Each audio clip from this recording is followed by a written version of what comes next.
प्यारे विद्यार्थियों, BMS public school की तरफ से चलाई जा रही ऑनलाइन क्लासेस में ये आपका हिंदी का लेक्चर है तथा इसमें हमें हिंदी को डिस्कस करना है। आपकी बुक का पहला चैप्टर है भाषा, लिपि और व्याकरण। इसमें हमें भाषा के बारे में, लिपि के बारे में और व्याकरण के बारे में पढ़ना है। भाषा क्या होती है? यानी किसी भी इंसान को अपने विचारों तथा भावों को व्यक्त करने के लिए जिस साधन का प्रयोग करना होता है वो भाषा कहलाता है। तथा भाषा को व्यक्त करने के लिए जिन चिन्हों का प्रयोग करते हैं उन चिन्हों को हम लिपि कहते हैं। और व्याकरण जो होता है वो एक ऐसा शास्त्र होता है जो भाषा में शुद्धता लाता है। यानी व्याकरण और भाषा का बहुत गहरा संबंध है। व्याकरण की वजह से ही भाषा जो है वो शुद्ध हो पाती है। ठीक है, तो चलिए शुरू करते हैं। पहले समझ लेते हैं भाषा क्या होती है। सबसे पहले आप इस चित्र पर ध्यान दीजिए। इस चित्र में आपको क्या दिख रहा है? ये महाभारत का सीन है जिसमें अर्जुन पितामह को देख के उनके प्रति अपने सम्मान भाव को रखता है। ठीक है, लेकिन वह केवल अपने संकेत के माध्यम से उसको व्यक्त करता है। और पितामह क्या करते हैं? अर्जुन से मिलने वाले सम्मान का उत्तर भी शब्दों में ही देते हैं। ठीक है, तो इसमें आप क्या देख रहे हो? जब युद्ध भूमि में शत्रु पक्ष की तरफ से लड़ने पर भी अर्जुन पितामह भीष्म को प्रणाम करके उनके प्रति अपनी श्रद्धा प्रकट कर रहा है। पितामह उसे आशीर्वाद देते हुए दिखाए गए हैं। इस चित्र में से दो बातें स्पष्ट होती हैं। पहली बात तो ये है कि अर्जुन पितामह के प्रति सम्मान के भाव रखता है, किंतु वह अपने मन के भावों को सिर्फ संकेतों में ही स्पष्ट कर रहा है। यानी वो क्या कर रहा है? दूर से ही प्रणाम करके अपने सम्मान को उनके सामने व्यक्त कर रहा है। दूसरी बात हमें ये दिखाई दे रही है कि पितामह जो है वो अर्जुन से मिलने वाले सम्मान का उत्तर शब्दों में देते हैं। यानी अर्जुन ने तो अपने संकेत के माध्यम से अपने भावों को व्यक्त किया और पितामह ने बोलकर यानी शब्दों में उसके सम्मान का उत्तर दिया। इन दोनों बातों पर गौर करने से पता चलता है कि मनुष्य अपने भावों तथा विचारों को प्रकट करने के लिए अनेक साधनों का प्रयोग करता है। जैसे रोकर, हंसकर, किसी को चोट लग गई वो रोएगा, किसी को कुछ मिल गया तो वो हंसेगा। ठीक है, कोई मनपसंद चीज़ किसी को मिल गई तो वो क्या करेगा? हंस के अपने भाव को प्रकट करेगा। ध्वनियों द्वारा, कोई बच्चा पढ़ रहा है, पढ़ते समय कोई बच्चा पेन टेबल में मारते टक टक की आवाज़ करता है। तो ये सब क्या है? ऐसे अनेक संकेतों द्वारा, ठीक है, वो अपने भावों को प्रकट करते हैं। लेकिन इन्हें हम भाषा नहीं कह सकते।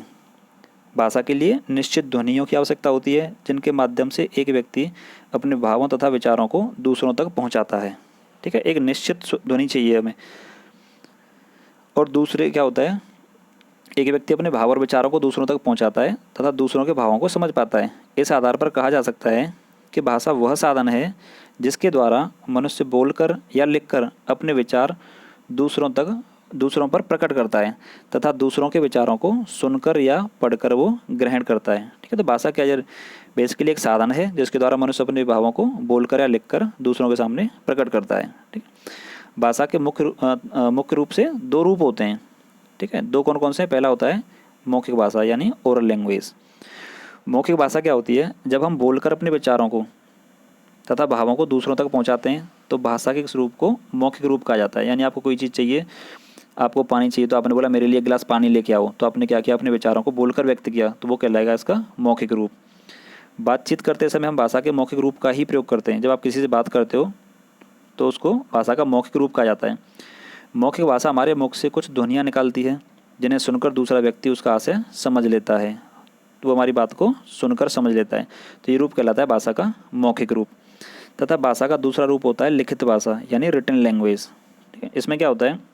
कभी कभी हम बातचीत के द्वारा अपने विचारों को दूसरों तक नहीं पहुंचा पाते, लेकिन उन्हें लिखकर पहुंचाते हैं। ठीक है, हमें कोई बात किसी तक हमारी आवाज़ नहीं पहुंच रही तो उसको हम क्या कर देते हैं? लिखकर अपनी विचारों को उस तक पहुंचा देते हैं। जब हम लिखकर अपने विचारों को दूसरों तक पहुंचाते हैं तो भाषा का यही रूप क्या कहलाता है? लिखित भाषा। जब हमने विचारों को लिखकर हमने प्रस्तुत किया है तो यह रूप कहलाता है भाषा का लिखित रूप, यानी इसको लिखित भाषा कहते हैं। लिखित भाषा का प्रयोग पत्र पत्रिकाओं में, पुस्तकों में, लिखित सूचनाओं में आदि में देखा होगा आपने। लिखित भाषा में हम ध्वनियों को बोलते नहीं बल्कि उन्हें लिखते हैं। लिखी गई इन ध्वनियों से शब्द बनते हैं और शब्दों से मिलकर क्या बनता है? वाक्य बन जाते हैं।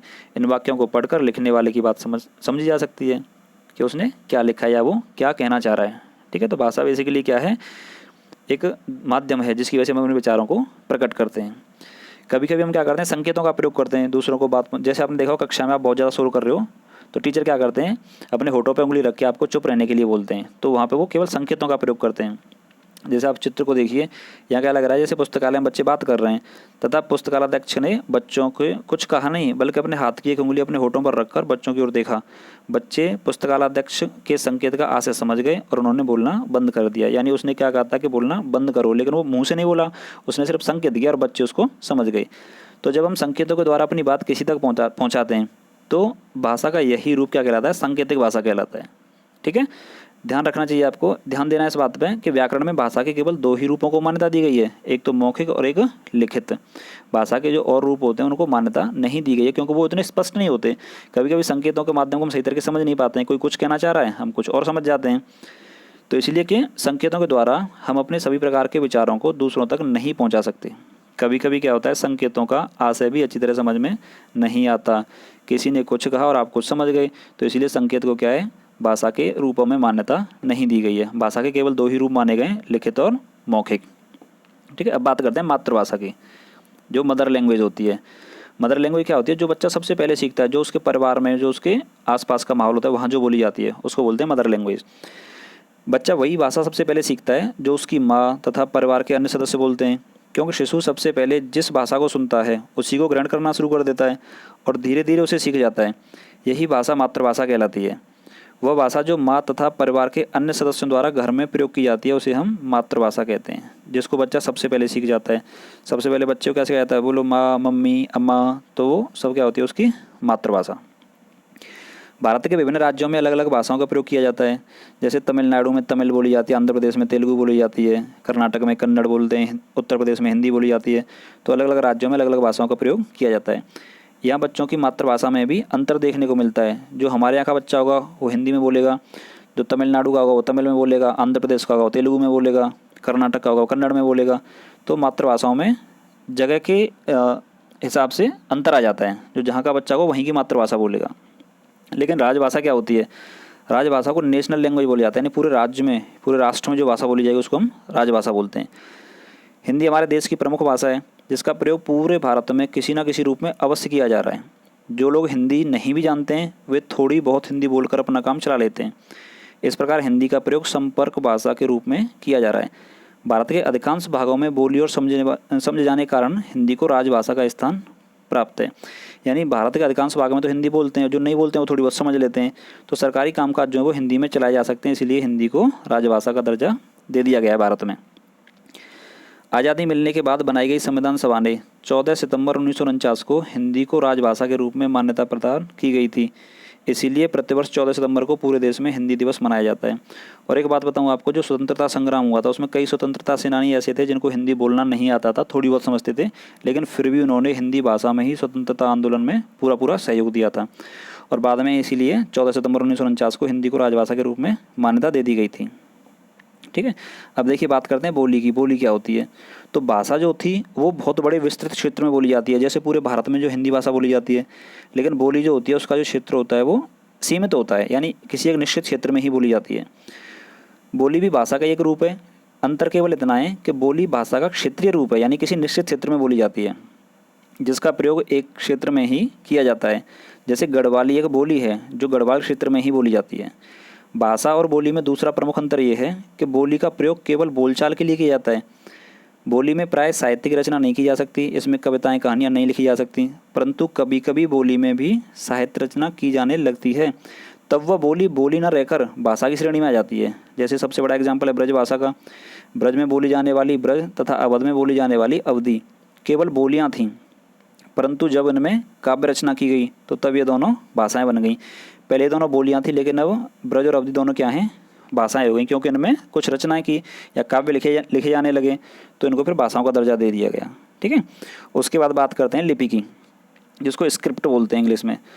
लिपि क्या होती है, जब भाषा को हमें लिखने की ज़रूरत पड़ती है तो हमें कुछ चिन्ह चाहिए होते हैं, यानी कुछ चिन्ह की हमें ज़रूरत पड़ती है भाषा को लिखने के लिए। तो वही जो चिन्ह होते हैं उनको हम लिपि बोल देते हैं। देखो, भाषा को बोलते समय हम कुछ ध्वनियों का प्रयोग करते हैं। जैसे जब हम कहते हैं आओ तो इसमें हमें दो ध्वनियों का प्रयोग किया गया, एक तो आ और एक ओ। मुंह से बोले जाने वाली इन ध्वनियों को लिखने के लिए प्रत्येक भाषा में प्रयोग की जाने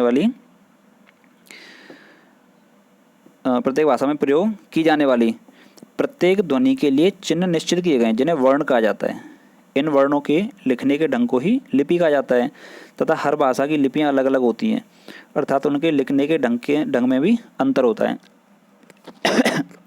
हर भाषा की अपनी अपनी लिपि होती है, उनका लिखने का तरीका अलग होता है। जो भाषा की ध्वनियों को लिखने का ढंग होता है उसे हम क्या कहते हैं, लिपि कहते हैं। तो लिपि की अगर आपसे परिभाषा पूछी जाती है, एग्जाम में अगर प्रश्न आता है आपके कि लिपि क्या होती है, तो आपको सिर्फ इतना लिखना है कि भाषा की ध्वनियों को लिखने के ढंग को लिपि कहते हैं। किसी भाषा को कैसे लिखा जा रहा है, अलग अलग भाषा की अलग अलग लिपि होती है। जैसे देखो यहाँ नीचे कुछ भाषाएँ और उनकी लिपियाँ दी जा रही हैं।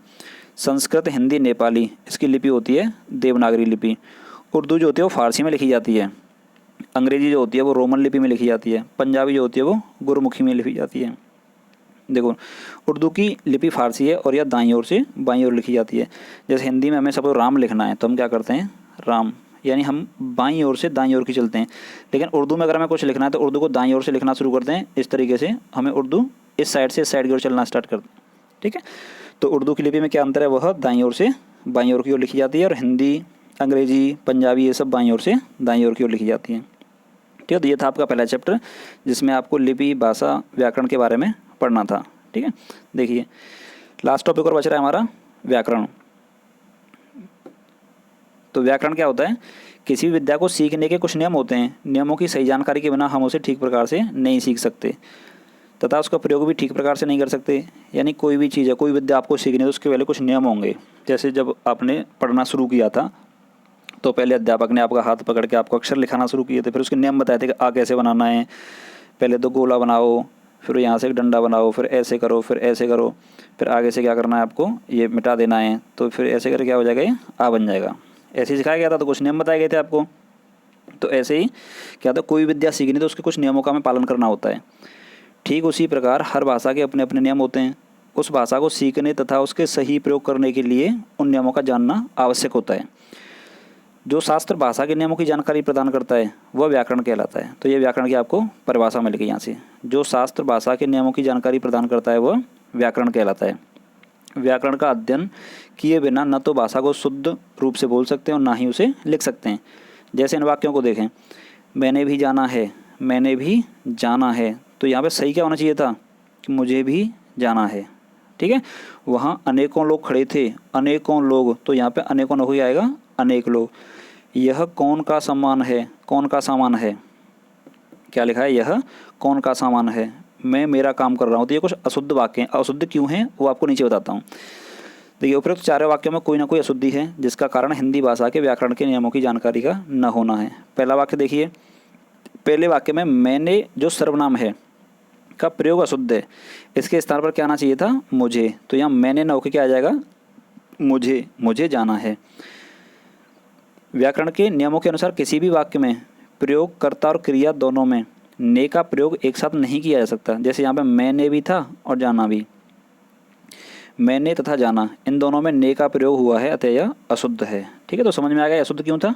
दूसरा वाक्य क्या है, दूसरे वाक्य में अनेकों, अनेकों का प्रयोग अशुद्ध है क्योंकि व्याकरण के नियमों के अनुसार अनेक शब्द पहले ही बहुवचन है। बहुवचन का बहुवचन बनाना गलत होता है, तो अनेक का अनेकों कर दिया, इसलिए ये गलत हो गया। और ये बात हमें किसने बताई, व्याकरण ने। तो व्याकरण क्या करता है, भाषा को शुद्ध रूप प्रदान करता है।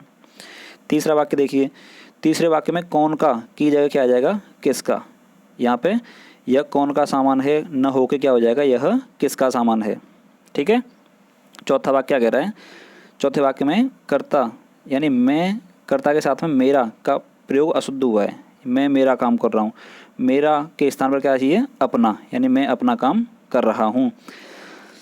तो भाषा के शुद्ध प्रयोग के लिए व्याकरण के नियमों की जानकारी आवश्यक होती है, ये आपको पता है। व्याकरण की परिभाषा क्या होती है देखते हैं। देखो, तो अगर अब तक जो हमने पढ़ा उसके हिसाब से अगर देखा जाए तो व्याकरण की परिभाषा क्या होती है, वह शास्त्र